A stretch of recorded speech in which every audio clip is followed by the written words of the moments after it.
March মাহৰ মেঘ ৰাশি জাতক জাতিকাসকলৰ সম্পূৰ্ণ ৰাশিফল সিদ্ধান্ত সুন্দৰভাৱে জানি লওঁ আহক।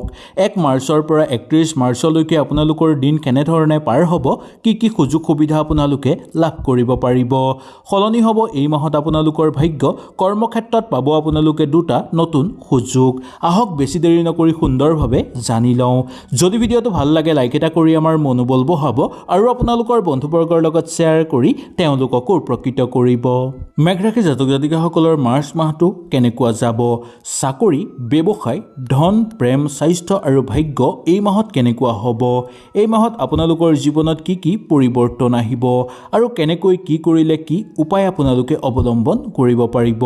ঘৰুৱাভাৱে আপোনালোকে কি প্ৰতিকাৰ কৰিব পাৰিব, যাৰ ফলত এই মাহত আপোনালোকৰ ভাগ্য উজ্জ্বলি পৰিব আৰু শক্তিশালী হৈ পৰিব। আহক তেনেহ'লে আমি সুন্দৰভাৱে জানি লওঁ।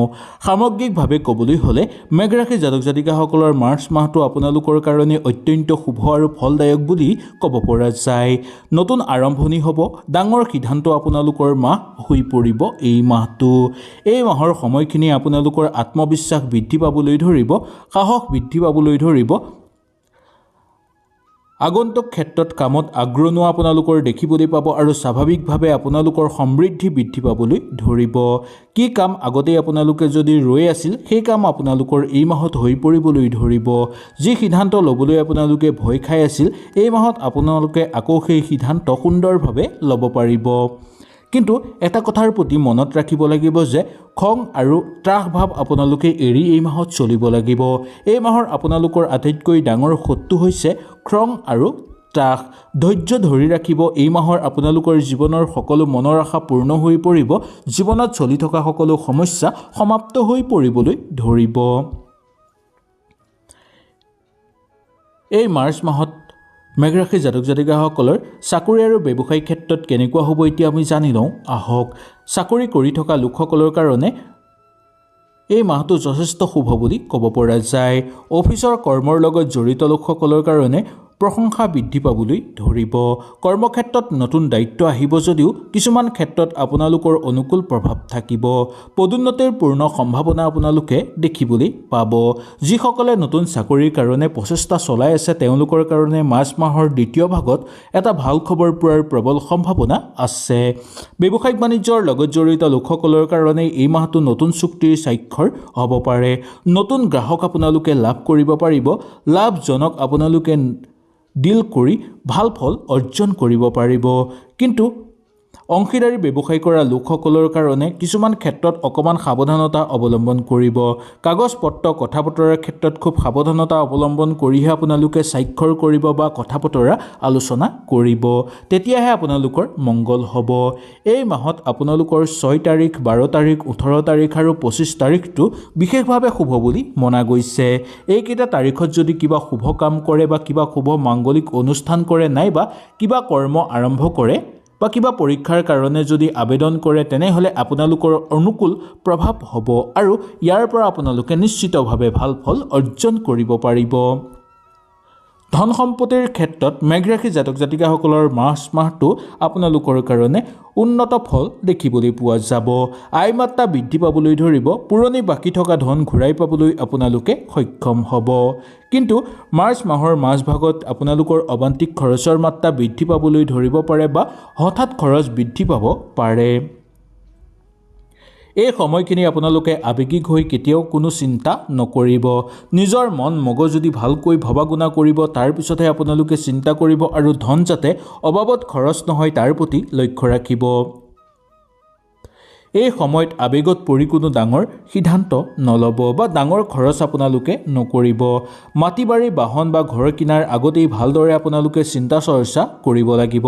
সঠিক পৰিকল্পনা কৰিলে এই মাহত আপোনালোকৰ সঞ্চয়ো বৃদ্ধি পাবলৈ ধৰিব আৰু অৰ্থ অহাৰ বাটো সুন্দৰভাৱে বৃদ্ধি পাবলৈ ধৰা দেখিবলৈ পোৱা যাব। প্ৰেম আৰু দাম্পত্যৰ ক্ষেত্ৰত মেঘ ৰাশি জাতক জাতিকাসকলৰ মাৰ্চ মাহটো প্ৰেমৰ ক্ষেত্ৰত আপোনালোকৰ ৰোমাঞ্চকৰ মাহ বুলি ক'ব পৰা যায়। অবিবাহিত লোকসকলৰ কাৰণে মেঘ ৰাশি জাতক জাতিকাসকলৰ কাৰণে জীৱনত নতুন সংগী অহাৰ প্ৰবল সম্ভাৱনা আছে। এই সম্পৰ্কে আপোনালোকে অকণমান আলোচনা কৰিব বিচাৰিলে কৰিব পাৰিব বা বিয়াৰ কাৰণে যদি চাব বিচাৰে সংগী তেনেহ'লে সুন্দৰভাৱে আপোনালোকে চাব পাৰিব। প্ৰেমত থকা লোকসকলৰ কাৰণে এই মাহটো আপোনালোকৰ বিশ্বাস বৃদ্ধি পাবলৈ ধৰিব, বুজাবুজি বৃদ্ধি পাবলৈ আৰু অধিক ধৰা দেখিবলৈ পাব। বিবাহিত লোকসকলৰ কাৰণে সৰুৰ কথা লৈ তৰ্ক বিতৰ্ক হ'ব পাৰে, কিন্তু অহংকাৰ এৰিলে আৰু মিঠা কথাৰে আপোনালোকে সম্পৰ্ক ধৰি ৰাখিবলৈ চেষ্টা কৰিলে গোটেই মাহটো অনুকূলতাৰ মাজেৰে পাৰ হোৱা দেখিবলৈ পোৱা যাব। স্বাস্থ্যৰ ক্ষেত্ৰত মেঘ ৰাশিৰ জাতক জাতিকাসকলৰ মাৰ্চ মাহটো স্বাস্থ্যৰ দিশৰ পৰা এই মাহটো আপোনালোকৰ শক্তি বৃদ্ধি পাবলৈ ধৰিব আৰু উৎসাহ বৃদ্ধি পাবলৈ ধৰিব। উৎসাহৰ অনুভৱো আপোনালোকে কৰিব পাৰিব। তথাপিও মূৰৰ সমস্যা, ৰক্তচাপ বা পেটৰ সমস্যাই অলপ কষ্ট দিব পাৰে আপোনালোকক। সেই গতিকে অলপ সময় আপোনালোকে বিশ্ৰাম ল'বলৈ চেষ্টা কৰিব, পানী বেছিকৈ খাবলৈ চেষ্টা কৰিব। ৰাতি দেৰিলৈকে আপোনালোকে কেতিয়াও সাৰ পাই নাথাকিব। এই মাহত আপোনালোকে ভাল টোপনি যোৱাটো অত্যন্ত দৰকাৰ। নিয়মিত খোৱা বোৱা কৰিব, খুব তেল কমকৈ খাবলৈ চেষ্টা কৰিব। এই মাহটো আপোনালোকে যধে মধে খোৱা বোৱা কৰিলে স্বাস্থ্য আৰু অধিক অৱনতি ঘটাৰ সম্ভাৱনা থাকি যাব পাৰে।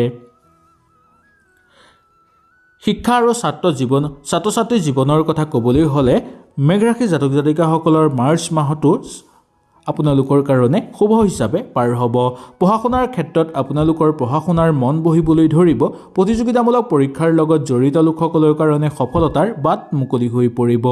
মাথো এলাহ ভাৱ আপোনালোকে এৰি চলিব লাগিব। আপুনি এই মাহত ডাঙৰ ফল লাভ কৰিবলৈও সক্ষম হোৱা দেখিবলৈ পোৱা যাব। শিক্ষাগুৰুসকলৰ স্বাস্থ্যও উন্নত হৈ পৰিব। এই মাহত বিশেষ কৰিবলগীয়া উপায় আৰু প্ৰতিকাৰসমূহৰ বিষয়েও আমি সুন্দৰভাৱে জানি লোৱাটো দৰকাৰ। মেঘ ৰাশিৰ জাতক জাতিকাসকলৰ এই মাহটো বিশেষভাৱে কিছুমান প্ৰতিকাৰ বা কিছুমান কাম আপোনালোকে কৰিব পাৰে। প্ৰতিদিনাই ৰাতিপুৱা আপোনালোকে শোৱাৰ পৰা উঠি গা ধুই সূৰ্যদেৱক পানী অৰ্পণ কৰক, আৰু এনে কৰিলে আপোনালোকৰ সকলো সমস্যা দূৰ হৈ পৰিব আৰু আহিব লগা সমস্যাবোৰো দূৰ হৈ পৰিব। মংগলবাৰে আপোনালোকে হনুমান চালিচা পাঠ কৰক।